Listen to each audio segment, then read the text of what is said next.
Salut à tous et bienvenue dans Swim Smart Try Hard. Aujourd'hui, on plonge dans un univers fascinant, celui de l'apnée et des aventures hors du commun. Dans cet épisode, j'ai eu le plaisir d'échanger avec Romain Libé, créateur d'aventures et passionné d'apnée depuis plus de 20 ans. Ensemble, on explore son parcours inspirant, ses techniques de respiration et ses voyages extraordinaires à travers le monde. Romain nous partage ses conseils pour mieux maîtriser sa respiration, rester détendu dans l'eau et même améliorer ses performances en natation grâce à des techniques issues de l'apnée. Que vous soyez nageur, triathlète ou simplement curieux, vous allez en ressortir avec des clés concrètes pour progresser. Un épisode riche en découvertes et en inspiration, parfait pour bien finir l'année ou commencer la suivante avec un nouveau souffle. Allez, sans plus attendre, embarquons dans cette aventure. Bonne écoute.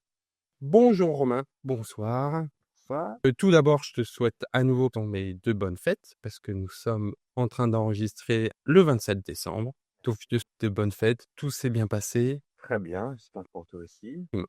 Comme je te l'ai présenté en introduction, l'idée, c'est vraiment de discuter de ton parcours qui est, je suis sûr, qui va inspirer et donner pas mal de tips sur la respiration. Alors, est-ce que tu peux te présenter, s'il te plaît, pour ceux qui ne te connaissent pas encore? Alors, je m'appelle Romain Libé, je suis guide et créateur d'aventures depuis une vingtaine d'années. J'ai commencé une première carrière en tant que notaire et j'ai ensuite fait correspondre ma vie professionnelle avec mes aspirations personnelles et j'ai créé une agence d'aventure qui propose des cours et des voyages qui s'appelle Style Adventure. Style étant l'acronyme de RNN. Donc la spécificité de l'agence, c'est de réunir d'une façon transversale l'environnement sous-marin, terrestre et aérien. Donc des aventures qui ne se limitent pas à un seul univers, mais qui permettent de profiter de n'importe quel terrain sauvage. Voilà. Donc, on va essayer de prendre ça de façon un peu chronologique. Comment toi, d'abord, tu t'intéresses au monde de l'apnée? Alors, il y a une approche déjà tout à fait naturelle du petit garçon qui passe du temps au bord de l'eau, avec la mer, les lacs, etc. La première approche, c'était l'apnée avant de pouvoir accéder à la plongée bouteille. Donc, ma première expérience en plongée bouteille, c'était à l'âge de 7 ans, pendant un baptême. Ensuite, il a fallu que j'attende mes 13 ans pour passer un premier brevet. Et puis, mes 18 pour devenir moniteur. Voilà. Donc, pendant ces intervalles, c'était plutôt l'apnée comme tout le monde, comme vous tous, vous l'avez certainement pratiqué avec votre propre ressenti, votre instinct. Et puis après, en fait, le fait d'apprendre la technique de plongée bouteille d'une façon académique, puis de l'enseigner en tant que professionnel, ça m'a permis d'accéder à l'apnée d'une façon également académique avec des vraies techniques et des techniques modernes qui permettent de repousser ses limites et d'allonger les temps, d'allonger les profondeurs et sans douleur et sans risque. Voilà. Alors, moi, c'est un domaine que je connais pas énormément. J'ai regardé et je suis fan du Grand Bleu. C'est ça mon lien le plus fort avec l'apnée. Je sais qu'il y a plusieurs types d'apnées différents. Lesquels c'est? Et est-ce que toi, il y en a un que tu préfères ou avec lequel tu es le plus à l'aise? Alors, si on vulgarise, on va avoir l'apnée statique où on a les voies aériennes immergées, donc le nez et la bouche, et on va pas bouger à la surface de l'eau et essayer de faire le maximum de temps. Ensuite, on a l'apnée dynamique qui est tout simplement l'apnée sur l'horizontalité. Donc, on va aller chercher une distance à une profondeur d'environ 2 mètres. Et ensuite, on va aller chercher une distance. Et puis, on a l'apnée en profondeur qui comprend plusieurs disciplines. Alors, une discipline qui est très agréable, c'est l'immersion libre. On va descendre le long d'un câble qui est plus souvent une corde avec les mains. Et on va se déhaler avec les mains pour descendre et utiliser les mains également pour remonter le long de la corde. On n'utilise pas les jambes. Donc, c'est une pratique de l'apnée qui est assez économe d'un point de vue musculaire. On peut pratiquer en fermant les yeux parce qu'en fait, on descend en ligne, en lévité. Ça, c'est très agréable. C'est une démarche assez intérieure finalement. On va essayer de se relaxer le plus possible pour bien descendre et rester dans le plaisir du début à la fin. Et une autre discipline que j'aime beaucoup, c'est le poids constant. Donc là, on va descendre mais à la palme. Et le poids constant est intéressant quand on va faire de l'exploration. Donc on va se mettre le long d'un tombant, où il y a des belles roches, des belles algues, des bancs de poissons. On va descendre à une profondeur où en fait on est à l'aise, donc où on va plus flotter, on va être neutre ou négatif. On fera pas d'effort pour être en bas. Puis après on va se promener entre les roches, entre les algues, etc.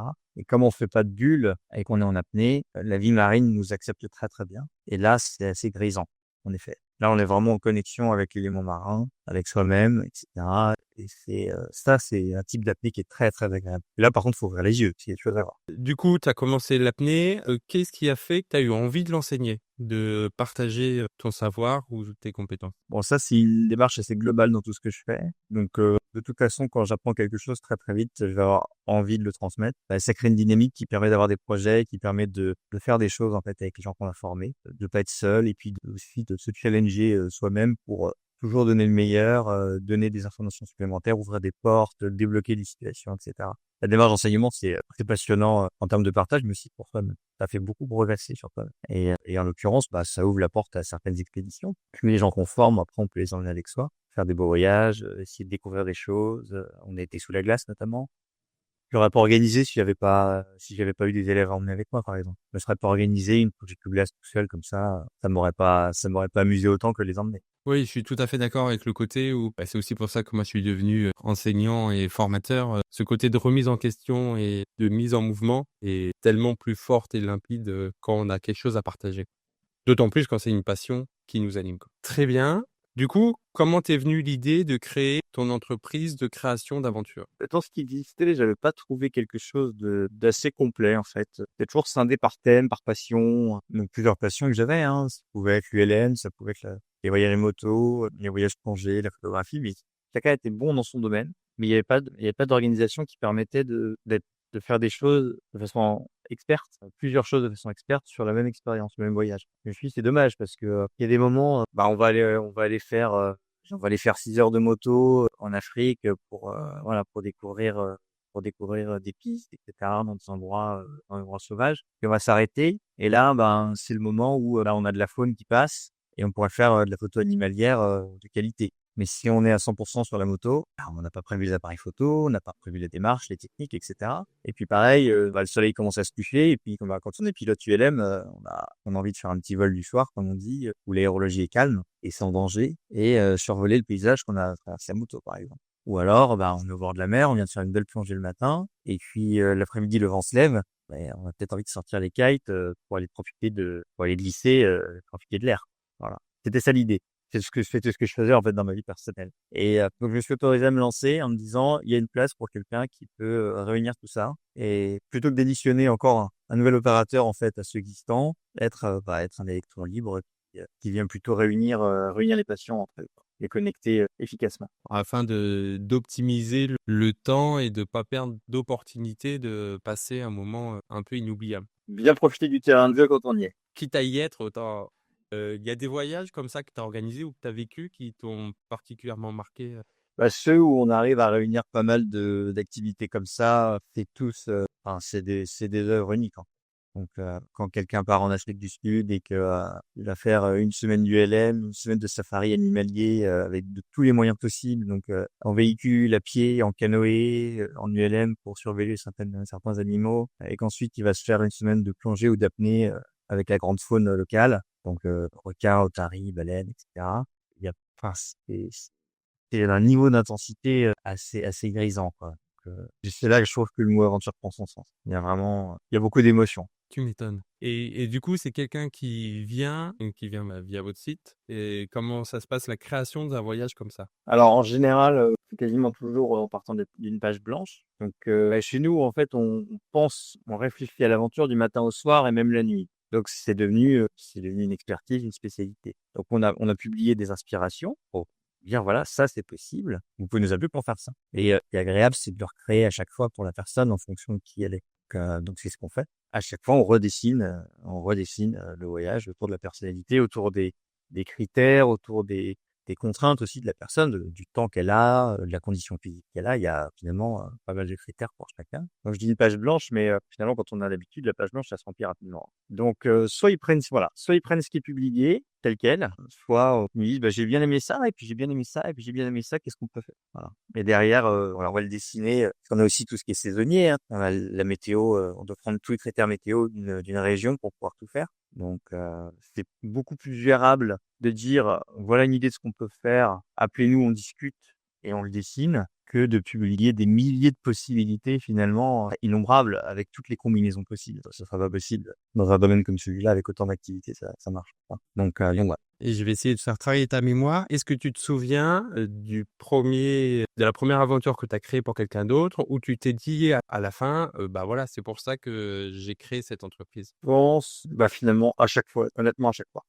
Ce qui est bon signe. Toi, Ouais, d'avoir ouais. le ça. Ouais. À chaque fois, en fait, je leur dis maintenant, je leur dis: «Je vous l'ai fait comme pour moi». Voilà et ça veut dire que j'aimerais bien prendre leur place, à chaque fois. J'ai toujours fait en sorte que, ils prennent du plaisir dans le maximum de leurs possibilités personnelles. Donc, monter le cran avant qu'ils puissent éventuellement se faire peur. Chacun a ses propres limites. Donc on reste dans une zone raisonnable et voilà et quand ça devient trop, quand je me dis vraiment que j'aimerais bien être à leur place, je pars. Voilà. Du coup, pour pouvoir proposer autant d'activités, d'éléments déterminants, j'ai vu que vous étiez une équipe assez nombreuse. Comment ça s'est construit? Comment elle se construit? Comment elle vit cette équipe? J'ai vu que sur votre site, vous étiez très nombreux. L'idée de base, c'était déjà d'avoir un minimum d'appui sur chaque continent pour ne pas exclure de zones trop larges. Ensuite, l'idée, c'était d'avoir les compétences de chaque activité sur ces mêmes continents. Et puis ensuite, d'avoir des personnes qui sont vraiment expertes de terrain, qui savent de quoi elles parlent, qui ont une certaine stabilité. Puis après, ça se fait tout seul. Ça se tisse au fil des années en fonction des besoins. Donc maintenant, on commence à bien se connaître. Et le besoin est de moins en moins grandissant forcément puisque les équipes sont bien en place. Mais ça se fait au fil de l'eau. Il y a eu un gros travail au début, hein. Il a fallu beaucoup voyager, rencontrer beaucoup de monde dans des coins reculés, etc. Ça, c'était assez prenant au départ. Bon, c'est pas non plus la punition, hein, parce qu'en gros, il fallait voyager. En parlant de coins reculés, et si à un moment tu as besoin de personnes dans la Meuse, je suis de la Très Meuse, bien. vous faites aussi des stages d'apnée, Oui. que tu peux nous en dire quelques mots. Je sais qu'il y en a un qui arrive bientôt au mois de janvier, je crois. Ouais, tout à fait. L'idée des stages pour ceux qui connaissent pas, l'idée c'est de leur montrer ce qui existe dans les différentes disciplines de l'apnée et de commencer à se rendre compte déjà qu'ils peuvent aller beaucoup plus loin que ce qu'ils ne pensent. Et ça, on le sait, on le voit, hein, dès qu'il y a un nouvel élève, il se surprend dès le premier cours, en fait. Donc, ce qui est intéressant, c'est de lui faire faire ce constat sur l'ensemble des disciplines, donc en statique, en dynamique, et puis en apnée verticale. Et puis aussi de prendre le temps de se mettre dans notre bulle, puisqu'en fait, il y a quand même un maître mot dans l'apnée, c'est la détente. Donc si on fait de l'apnée pendant 30 minutes, on n'aura même pas eu le temps de se détendre que c'est terminé. Si on fait de l'apnée pendant 4 heures, là on aura le temps de se mettre de temps, d'oublier le monde extérieur, de se mettre dans sa bulle, et de commencer à se détendre vraiment et de pouvoir du coup réussir des performances plus avancées que si on était encore un peu tendu. Donc l'intérêt des stages, d'ailleurs pour toutes les disciplines, hein, c'est d'aller plus en profondeur que sur des cours classiques. Alors moi qui suis pas très fort en apnée, qui arrive péniblement dans ma baignoire à faire 45 secondes, une minute, je peux quand même prendre du plaisir et apprendre plein de choses. Ou alors c'est réservé à des gens qui ont quand même cette pratique de l'apnée. L'idée, c'est vraiment d'accueillir tout le monde et surtout les nouveaux. Et en fait, avec les outils qu'on va donner, toutes les techniques qu'on va mettre en place et tous les conseils, tu pourrais doubler ce temps dans ta première heure de pratique. Tu pourrais doubler ce temps-là juste en ayant les bonnes techniques, les bons outils, en ayant suivi la petite méditation qu'on met en place. Voilà. C'est l'avantage, l'avantage des stages, c'est de repartir avec des outils qu'on n'avait pas du tout en arrivant et qu'on mettrait du temps à aller chercher sur Internet, dans des livres, etc. Là, c'est application directe. Et ce genre de stage, on doit avoir accès à un bassin, je suppose, sinon c'est... Oui, alors on a deux types de plans d'eau nécessaires. On a un bassin sportif classique qui permet de travailler l'apnée statique et l'apnée dynamique. Et après, à côté, très important, on a une fosse. Donc une fosse, c'est une piscine verticale, hein, qui est pas large, mais qui est profonde. Et là, on va pouvoir travailler la profondeur, commencer à sentir les effets de la pression sur le corps, etc. Et ça met c'est d'autres éléments qu'on fait découvrir à notre corps et dont on doit s'affranchir pour pouvoir poursuivre en profondeur. Hein, il y a des choses à gérer pour pouvoir poursuivre. Donc, notamment au niveau du masque, donc l'air se rétracte. Et à un moment, s'il se rétracte trop, on va avoir un effet d'aspiration au niveau du visage qui est pas agréable. Donc, on doit mettre de l'air dedans avec le nez. Donc ça, on doit apprendre à le faire. C'est assez instinctif, hein, c'est pas très compliqué, mais il faut le savoir. On va avoir le même phénomène au niveau des tympans. Donc l'air qui est enfermé derrière les tympans, le volume va se réduire et il va aspirer le tympan vers l'intérieur. Donc on va compenser ça. C'est la fameuse douleur que tout le monde a en essayant d'aller au fond de la piscine, hein. Donc voilà, nous on apprend évidemment à compenser ça pour déjà ne pas avoir mal et puis pouvoir poursuivre sa descente. En tant que maître nageur et entraîneur, je dis à mes élèves quand ils commencent à être, alors je parle de petite profondeur, hein, parce que c'est, 2 m, hein, les piscines, de souffler, ça va leur permettre d'avoir moins mal aux oreilles. Est-ce que je me trompe depuis que je le fais ou est-ce que c'est une des pistes qui Alors, plus siffler, c'est jamais nous, puisqu'on a besoin de absolument garder notre air. Il est précieux. Et on va même plus loin que ça. L'air qu'on a injecté dans le masque à la descente, comme il va se détendre à la remontée, on vient le récupérer avec le nez. On le laisse pas s'échapper. On l'utilise à la remontée. Alors, c'est un sujet assez vaste, hein, la compensation. Mais globalement, l'idée, c'est de venir détendre les muscles qui sont derrière les oreilles pour venir compenser les tympans. Donc, on a plusieurs techniques. Injecter bien notamment en pinçant le nez et en soufflant par le nez. Donc ça va rééquilibrer la pression. Donc au lieu d'avoir le tympan bombé vers l'intérieur, vers l'intérieur de la tête, il va se remettre en position neutre au milieu et on n'aura plus mal. On a d'autres techniques comme bouger la mâchoire de gauche à droite, déglutir. Voilà, tout ça c'est des techniques qui peuvent permettre de passer ça. Souffler, ça va détendre, mais c'est pas une technique de compensation. Voilà, c'est bien. Il faudrait réfléchir pour la natation. Éventuellement, la mâchoire, ça pourrait être pas mal. Vu la position des mains, évidemment, on va pas venir pincer le nez. Ça c'est dit, il y a un pince-nez qui est en place. Donc, on n'a pas besoin de le pincer avec les mains. Nous aussi, on utilise le pince-nez d'ailleurs. Je dis pour libérer nos mains. Parce qu'on en a besoin. Souvent, on en a besoin pour la ligne, pour descendre. Donc, il suffirait de souffler par le nez. Voilà. Pour vous. D'accord, très bien. Donc j'avais pas totalement faux, non plus. Mais cette sensation, c'est la même quand on va en profondeur ou quand on est, dans les airs, non? Quand on Ouais, est dans en l'avion, avion. ouais, ouais, En avion, exactement, ouais. Tout à fait. Ou quand on monte en voiture un peu vite et qu'on est en altitude. très bien. Ma prochaine question est un peu plus sur, le côté natation forcément. Toi, tu es un bon nageur, est-ce que tu nages régulièrement? On va dire régulièrement? Alors, je nage pour travailler, pas dans le but de l'apnée, c'est-à-dire.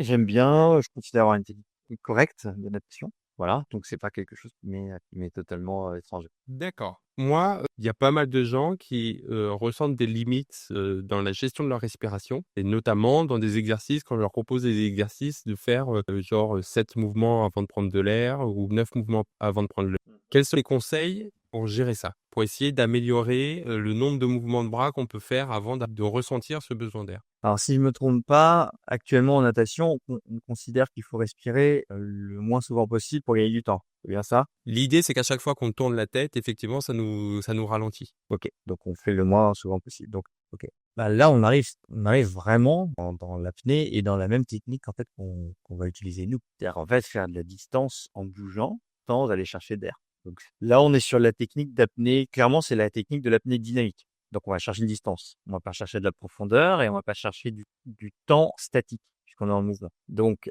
ce qui fait que les nageurs ont des difficultés à tenir les 7 répétitions ou les 9 répétitions ou plus, c'est plutôt le niveau de CO2 qui monte, en fait, et qui va venir déclencher la nécessité de respirer et qui est déclenchée par le cerveau. Du coup, ce qu'il faut, c'est en fait prendre l'habitude que ce niveau de CO2 soit haut sans avoir l'envie de respirer. Donc, il faut travailler sur ça. Donc, il faut pratiquer l'apnée pour avoir l'habitude d'être en apnée de plus en plus longtemps et de tolérer des hauts niveaux de CO2 et donc d'avoir moins ce stress et cette envie de respirer. Pour être concentré, du coup, je suppose, dans sa technique de nage et non pas sur je dois respirer, je suis stressé, je suis tendu, je suis pas bien. Voilà, S'habituer à avoir un peu ce déficit de CO2, mieux le vivre. c'est ça. Donc en fait, c'est de l'entraînement et des techniques en pyramide pour faire monter les niveaux de CO2 en prenant l'habitude progressivement. Et les progrès sont assez fulgurants d'ailleurs. C'est bien parce que ça me rassure sur ce que je propose comme exercice pour améliorer ça et pas déconnant vu que c'est ce que je propose. J'ai remarqué qu'ils ont tendance à mieux le réussir en fin d'entraînement qu'en début d'entraînement. Est-ce que tu peux nous expliquer pourquoi? Alors, ils sont meilleurs en apnée en fin d'entraînement, c'est ça? Un premier facteur, ça pourrait être qu'ils sont plus dans leur séance, c'est-à-dire qu'en fait, ils sont plus détendus parce que ils ont laissé le travail, les soucis à côté. Au début de la séance, c'est pas forcément le cas, mais au fur et à mesure, finalement, on se détend, on est dans son sport, etc.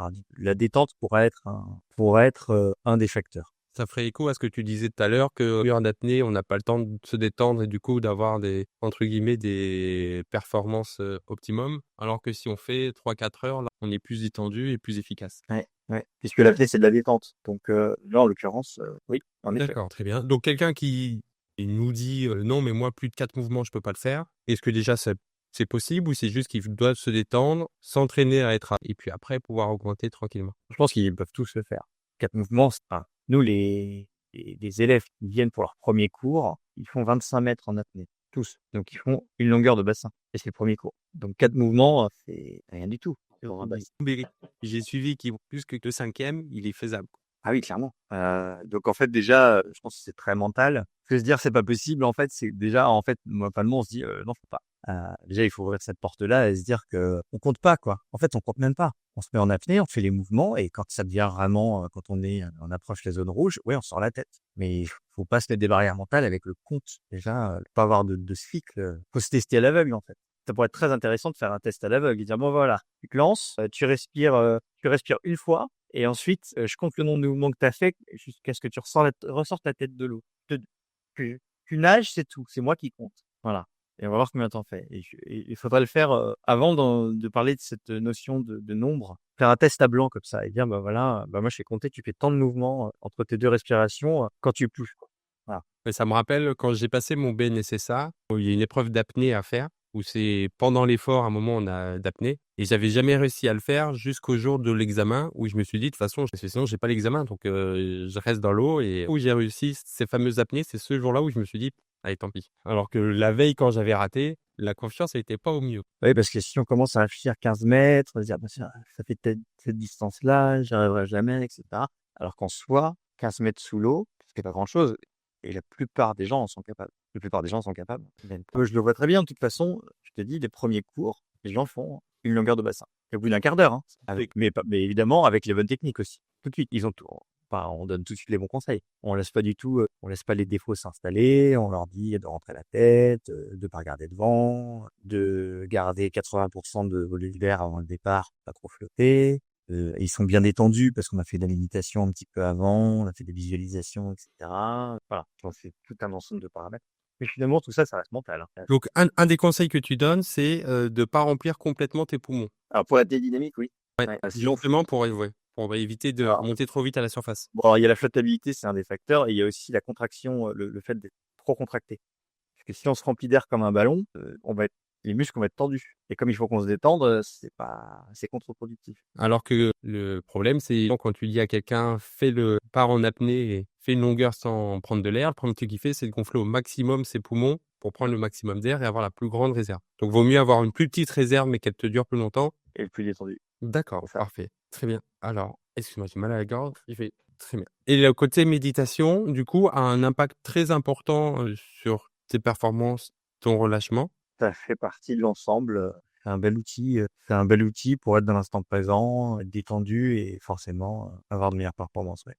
Et ça s'explique juste par le côté je me détends et ou il y a d'autres, facteurs qui sont impactés par, cette méditation? Bah, il y a un effet, avec la visualisation aussi. Le fait de visualiser son corps, de visualiser qu'il se détend, de travailler la technique de respiration en étant, dans un état méditatif, les yeux fermés et cetera. Respirer correctement, c'est quand même la base, hein. Donc, nous, on utilise la respiration avec le diaphragme. Ça joue également sur les performances, ouais. Tu as des petits exercices qu'on peut faire, en dehors de l'eau pour améliorer justement ce contrôle de la respiration? Oh oui, très simple, hein. Vous vous mettez, sur le dos, les jambes en équerre, donc les pieds à plat avec les jambes, à 90, donc position classique, hein. Vous mettez une main sur le ventre, une main sur la poitrine. Quand vous inspirez, ça doit faire gonfler le ventre. Une fois que vous avez gonflé complètement votre ventre, vous continuez à inspirer, ça doit soulever la poitrine, donc ça fait soulever la deuxième main et quand vous continuez, ça doit gonfler, l'espace aérien qui est en haut du dos, sans contracter les épaules. Donc ça fait 3 espaces à gonfler. Une fois que c'est gonflé, on reste en apnée, on compte jusqu'à 4, puis on relâche. Tout se dégonfle, que le ventre se creuse et on recommence. Donc ça permet de prendre conscience déjà de ces volumes, des volumes aériens, de faire une respiration diaphragmatique correcte et non pas une respiration uniquement thoracique. Donc c'est la respiration des gens stressés, hein. On respire juste avec le haut et forcément, après, ça fonctionne. La respiration en carré aussi, je suppose que ça permet enfin j'espère, je dis à mes Tout à fait. d'accord et tu disais il y a un espace, dans le dos? Ouais, on a encore, nous on gonfle également, au niveau des omoplates, on a encore un espace à gonfler, ouais. D'accord. Bah, j'essaierai parce que celui-là, je m'en étais jamais rendu compte et notamment quand j'ai pris des cours de chant il y a pas longtemps et on a beaucoup travaillé avec ces espaces où on pouvait mettre de l'air justement. J'avais jamais vu le dos.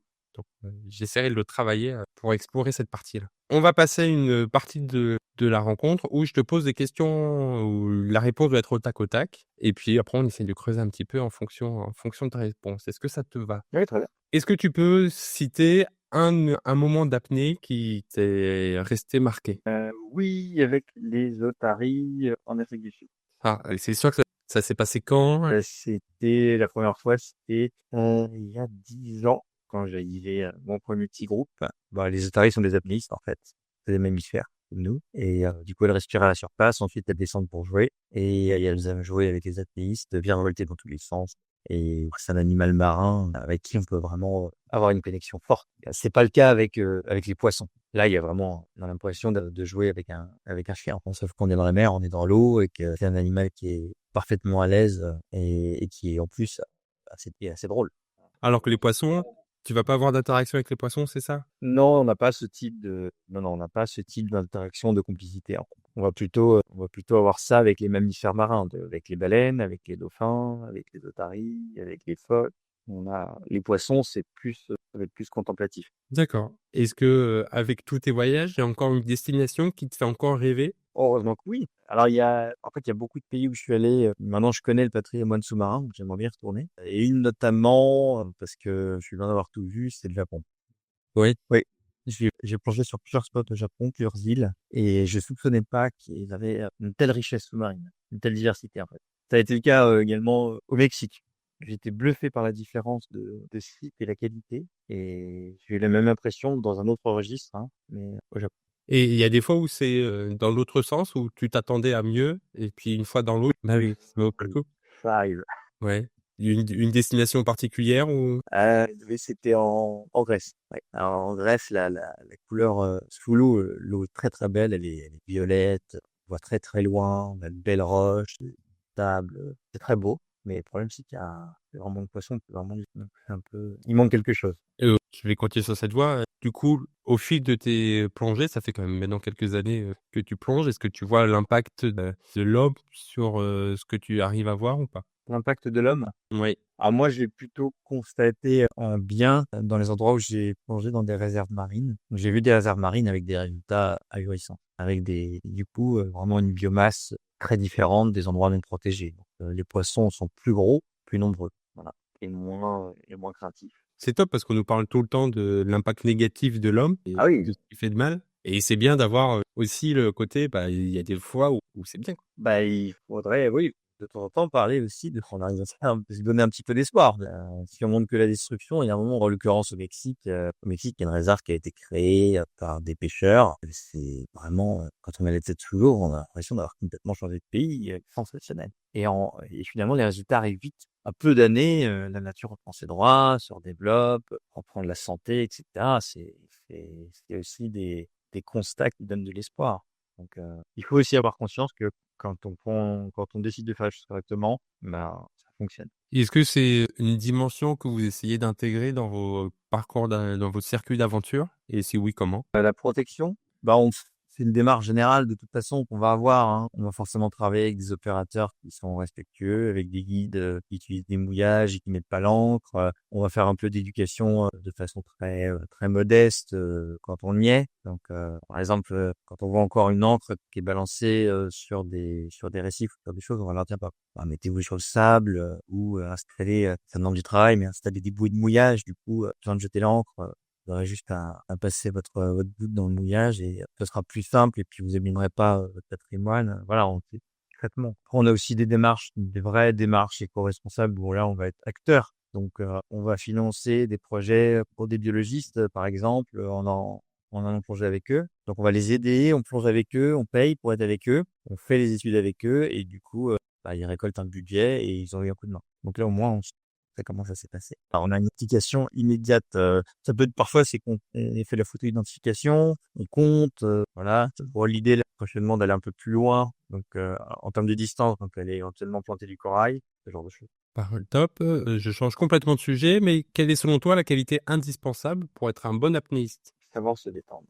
Et ce que je demande, tu as un conseil à donner pour, ceux qui arrivent et qui ont une journée de boulot un peu compliquée ou ce genre de choses, pour switcher en mode, je me mets dans ma séance, Et ben, ils s'allongent sur le sol, comme on l'a dit tout à l'heure. sur le dos, une posture détendue. Il ferme les yeux, il laisse passer tous les bruits environnants qui seront certainement là. Il les laisse passer. Donc, il s'accroche pas à ça. Il passe et ils font un scan corporel. Donc, ils se visualisent en partant du crâne jusqu'aux pieds, progressivement en rouge, en visualisant la couleur rouge. Et à chaque zone, ils imaginent donc les muscles qui se détendent. Alors, ils font ça tranquillement, les yeux fermés. Et normalement, une fois arrivés au bout, quand ils vont rouvrir les yeux ce soir, ils seront déjà beaucoup plus détendus. Prendre le temps, une espèce de sas de décompression et visualiser concrètement ce changement. C'est vraiment marquer l'arrêt, se recentrer sur la détente de chaque zone du corps, visualiser le rouge qui est une couleur qui détend, laisser passer, laisser les soucis dehors et dire qu'on a 1 à 2 heures devant soi pour soi et que il faut être dans le présent pour que ça fonctionne. Donc je suppose que tu fais partie de ceux qui se disent qu'il vaut mieux faire perdre entre guillemets 5 minutes de sa séance pour avant la séance prendre le temps, décompresser, déconnecter et être focalisé sur le moment présent plutôt que de partir à fond de balle. Bah, c'est plutôt un bon investissement parce que si on fait pas ça, ça risque de pas marcher du tout. On est d'accord. Je fais partie aussi de cette équipe-là, donc c'est top. Tu parlais de l'otarie, alors je suis désolé, hein, j'ai pas classé du tout les questions, donc on passe du coq à l'âne à chaque fois. Tu parlais de l'otarie tout à l'heure. Est-ce qu'il y a un animal marin, celui qui t'a le plus impressionné? Impressionné, le grand requin marteau. C'est un animal qui fait à peu près 8 mètres de long et immense, avec un aileron dorsal très massif, très large, très haut et comme un dos, un peu un dos de taureau quoi, qui semble musclé, épais, etc. Et il y a la tête en forme de marteau, même sur les petits, je trouve que c'est toujours impressionnant quand même d'avoir les yeux comme ça qui sont au bout de la tête. Sur les côtés, c'est particulier. Donc le grand requin marteau et en plus il se promène vraiment comme un super prédateur, quoi. Il mange les autres requins. Et on voit des images où, voilà, il vient chasser un autre requin, il l'a dans la gueule et on a l'impression qu'il est en train de se promener avec une sardine. Et là, je l'ai vu, comme tous les autres d'ailleurs, en environnement naturel, en mer. Ouais, c'est assez saisissant. Ça fait pas, on peut pas dire que ça fasse peur, hein, mais ça force le respect, c'est impressionnant. Toi, dans ces moments-là, t'es dans une cage ou t'es en liberté complète? Comment ça se passe au niveau sécurité? Les cages elles sont utilisées uniquement pour le grand requin blanc. C'est pas des images qu'on a beaucoup vues, mais c'est une image qui est un petit peu, en fait, ça correspond pas à la bonne approche animalière. Tous les autres qu'on arrive à les voir sans cage, ça se passe bien. Et bon, le risque, en fait, celui-là, il faudrait qu'on fasse pareil. Voilà. D'accord. Il faudrait qu'on fasse pareil, faire en sorte de l'approcher sans avoir besoin d'une cage, en utilisant les bonnes techniques, en formant les gens. Mais c'est pas une bonne référence, la cage, parce qu'en fait, c'est pas normal qu'on l'utilise que pour un et que ça marche. Pour les autres. Et voilà. Sachant qu'il est pas plus sanguinaire qu'un autre, parce qu'ils le sont pas, de toute façon. Donc, voilà. Le bon référentiel, c'est qu'en fait, on doit réussir à se rencontrer d'un commun accord, avec une volonté. Alors, on a patte, hein, forcément. Il faut pas se leurrer, hein. Pour faire approcher un animal qui a peur de nous, on a patte. Les requins ont peur de nous. Donc finalement, on met quelque chose qui sent bon pour qu'ils s'approchent et qu'on puisse les voir de près et voir les photographier. Mais c'est beaucoup plus intéressant, c'est beaucoup plus intense à vivre pour soi-même, d'avoir le contact avec l'animal, d'être dans le même milieu, plutôt que derrière une cage. Alors en plus, pour le coup, je l'ai fait il y a longtemps, évidemment, c'était un de mes rêves de voir le grand requin blanc, donc je suis descendu dans une cage pour le voir. Mais c'est pas une expérience qui m'a laissé des grands souvenirs, parce que j'avais l'impression d'être dans un autre univers que lui, hein. Ouais, je suppose que, enfin, toute proportion gardée, mais c'est un peu comme si t'es au zoo où t'es derrière, il y a vraiment une coupure entre lui et toi, du coup, je pense. Mais oui, aujourd'hui, on arrive à aller voir des lions à pied dans la nature. Et on ne peut pas comparer l'expérience avec aller voir des lions à pied dans un zoo. Pourtant, il y a juste quelque chose entre eux et nous. Mais ça coupe complètement l'expérience, hein. Ça retire bah, déjà tout le côté aventure, puisqu'il y a pas la moindre inconnue, quoi. Il n'y a pas le fait de reculer d'un pas, se mettre sur le côté, essayer de sentir le moment, etc. On coupe complètement l'expérience. Bah, c'est ce qui se passe pour le grand requin blanc, finalement. Et oui, c'est aller voir c'est comme si on allait voir aux zoo. Et il y a des fois où tu t'es fait peur dans tes différentes aventures? Peur, des vraies peurs, non. J'ai eu des surprises, des moments surprenants. Il y a une fois là, en Afrique du Sud, j'ai fait une bascule arrière. On allait voir il y a beaucoup de requins dans le coin, mais on les voit pas forcément tout le temps non plus, hein. On allait voir une grotte avec des requins qui étaient assez profonds. Puis on a fait la bascule arrière du bateau. L'eau était assez trouble. Et en fait, quand j'ai rouvert les yeux après avoir fait la bascule arrière, j'étais vraiment juste sous le bateau, hein, à 3 mètres, je pense. Et là, j'ai reconnu la silhouette d'un requin bulldog qui passait, mais pas qui était à côté, en fait. Vraiment à côté. Et je voyais que la silhouette parce que l'eau était très trouble. Et le requin bulldog, c'est un de ceux qui a une mauvaise réputation. Il est très costaud et il ne craint pas beaucoup, en fait. Donc, pour le coup, c'est un petit peu comme avoir un lion qui est en train de marcher autour du 4x4 en safari quand on descend, on s'attend pas à le voir. Et on n'a pas forcément peur parce qu'il est pas forcément en train de chasser ou il est pas agressif, mais il a une mâchoire très puissante et on lui fait pas peur. Donc, on continue son chemin discrètement. Donc, j'ai continué à descendre et puis je l'ai vu continuer à tourner, s'éloigner au loin. Et je pense qu'il était venu voir en fait ce qui venait de tomber du bateau. Hein. Donc c'était nous en l'occurrence. Il était pas venu là pour se nourrir ou quoi que ce soit. Il venait voir ce qui se passe. Mais bah, c'est des moments inattendus et qui nous rappellent que il faut rester quand même assez modeste dans ce qu'on fait parce qu'on joue quand même un petit peu avec les limites. Donc faut pas aller pas trop les tutoyer non plus quoi.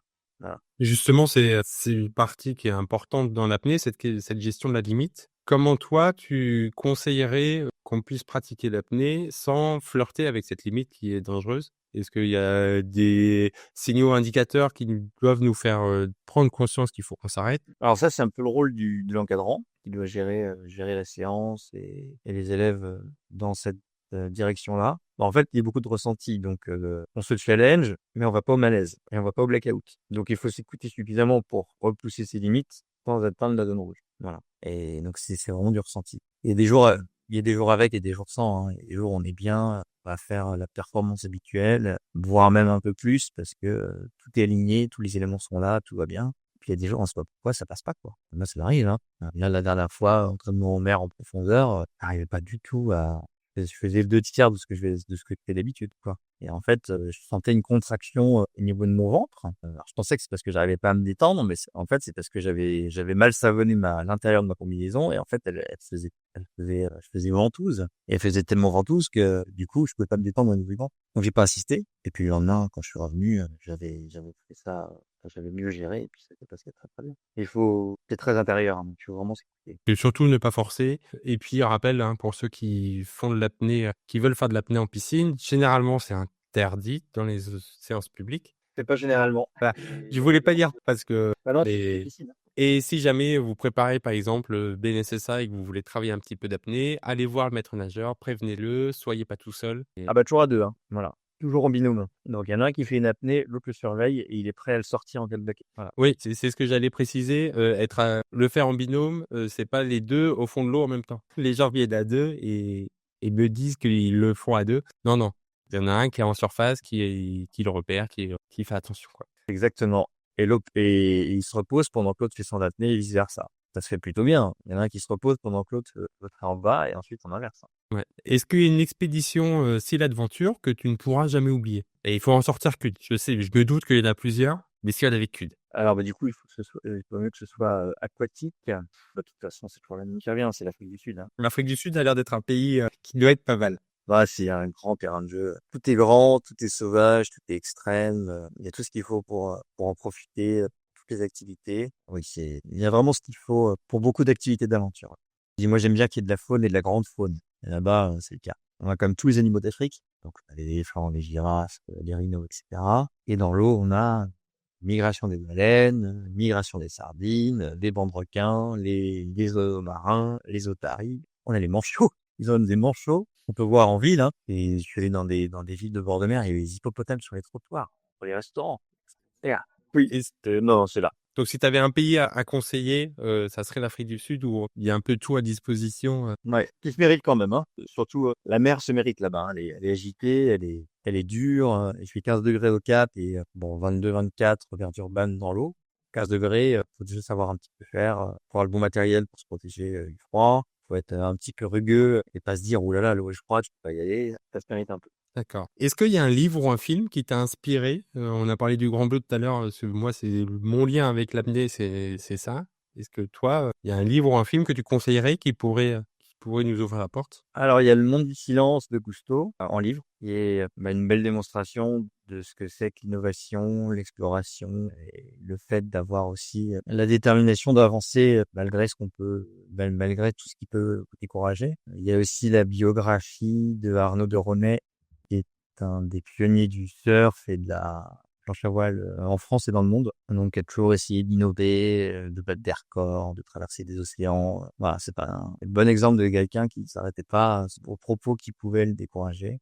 Voilà, il y a des personnages comme ça, inspirants, qui font aller au bout, en fait, de leur démarche, et qu'on a fini par reconnaître, toujours à la fin, au début. Voilà, c'est ça, je trouve, C'est ces histoires-là qui sont inspirantes. Et on a une idée en tête, on n'est pas forcément soutenu, on n'a pas forcément les moyens de la développer, mais au fil des années, on va avancer, on va pas déroger, et on va finir par y arriver. Et c'est encore plus beau quand c'est dans de l'innovation ou quand c'est dans quelque chose de nouveau. Évidemment, quand c'est nouveau, il y a plein de raisons de dire ça marchera pas, ça existe déjà.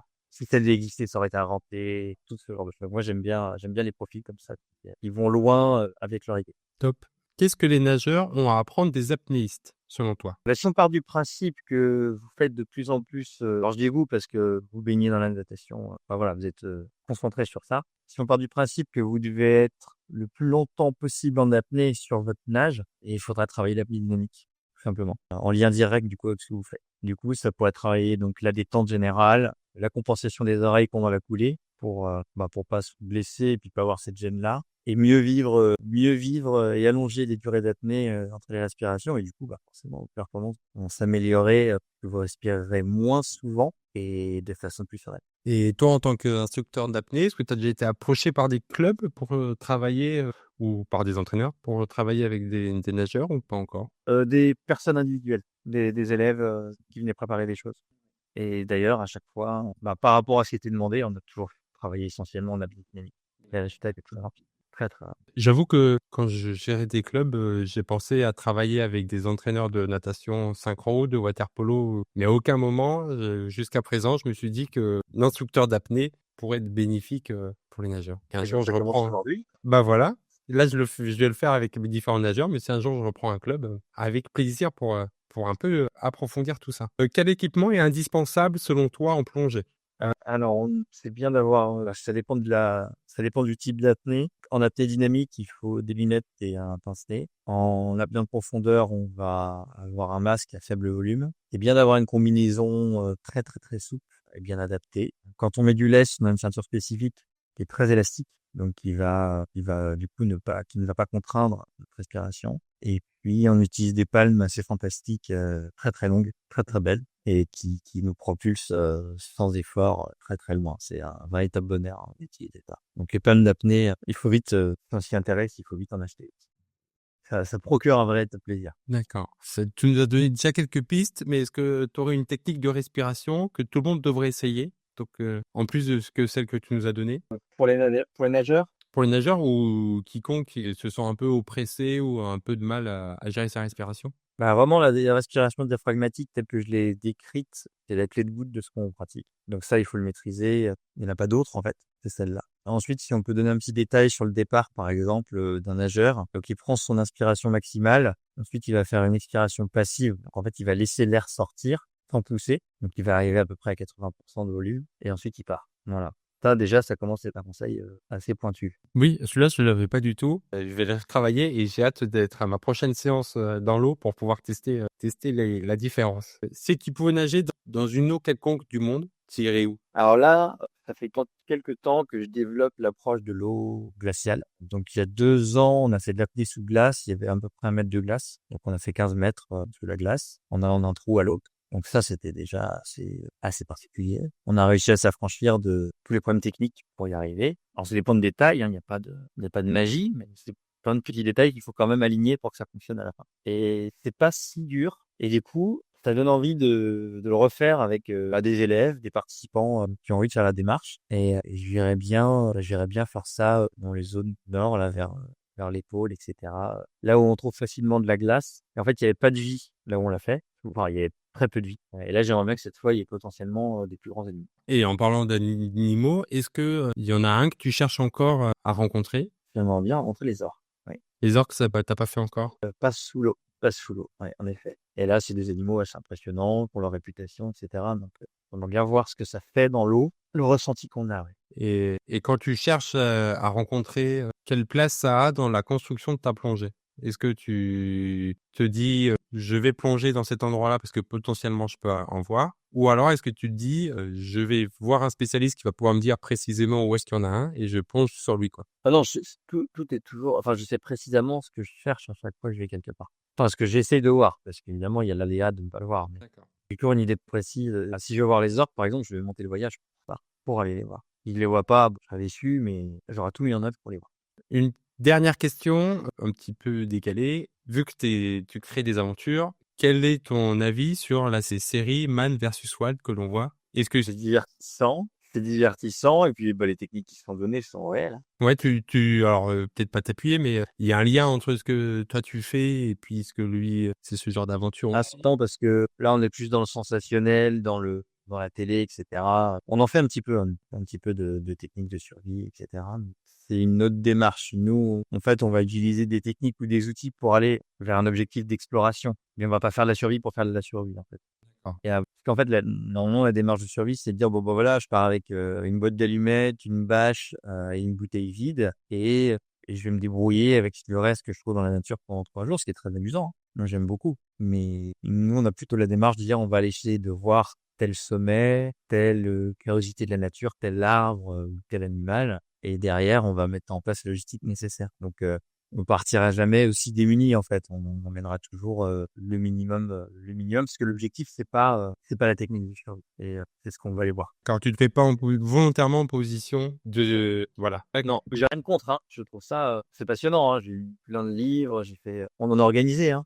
Sur des formats assez courts, on en a fait. Mais on peut pas non plus tout faire. Et du coup, c'est pas un volet qu'on a développé. Après, mais on inclut toujours des petites techniques. Et moi, j'aime bien enseigner, par exemple, régulièrement quand on est dans la nature, qu'est-ce qu'un feu, comment faire du feu. Voilà. Parce que finalement, il y a plein de choses qu'on sait pas sur le sujet. Et c'est super intéressant. Ah oui, j'avoue que moi les seules notions que j'ai, en dehors de ce que j'ai appris en secourisme, c'est, ce que je vois dans koh ou dans les différents films. Je suis pas sûr que ça soit ce qui m'aidera le plus si jamais un jour j'ai besoin d'en faire. Et dernière question, tu as un objectif, particulier pour 2025? On va continuer la démarche telle qu'elle est lancée là. Ah, il y a quand même un projet là qui me tient à cœur. J'ai trouvé sur un monument qu'on appelle la pyramide engloutie de Yonaguchi au Japon. Il est la dernière île du Japon en fait à l'ouest. Donc c'est un confetti dans l'océan et c'est une structure sous-marine beaucoup impressionnée. On ne sait pas en fait réellement pour le moment si elle est naturelle ou artificielle. Et j'aimerais monter un voyage où j'emmène qui veut se joindre pour faire des relevés et tenter d'identifier si elle est naturelle ou artificielle. Voilà. Et c'est un projet qui me tient à cœur parce que plonger dessus, ça a été une certaine émotion. Et je pense que ça a été une émotion parce que j'ai peut-être plus l'impression qu'elle est artificielle que naturelle. Et maintenant, j'aimerais pouvoir trouver des éléments qui valident ou invalident mon impression. Voilà. Donc pour 2025 ou à plus long terme, du coup, cet objectif? Là, 2025, ouais. Je vais avoir une conférence dans 2 semaines au Salon de la plongée sur le sujet et à l'issue, ça peut vous permettre, ça donnera l'idée à certaines personnes de se joindre à moi. On espère que ça le fasse et on a hâte d'en savoir plus. Merci beaucoup Romain pour cet échange, c'était top, passionnant. On a appris plein de choses sur l'apnée, sur comment gérer sa respiration et comment l'adapter au mieux. Est-ce que tu as un dernier mot à dire avant que l'on se sépare? Eh bien, que vous êtes les bienvenus pour venir ici avec moi et ça me fera un plaisir de relier l'apnée à la natation. Avec plaisir. Encore merci et puis on se voit très vite et puis passe une bonne fin d'année et que tout se passe bien pour 2025. Merci beaucoup, à très bientôt.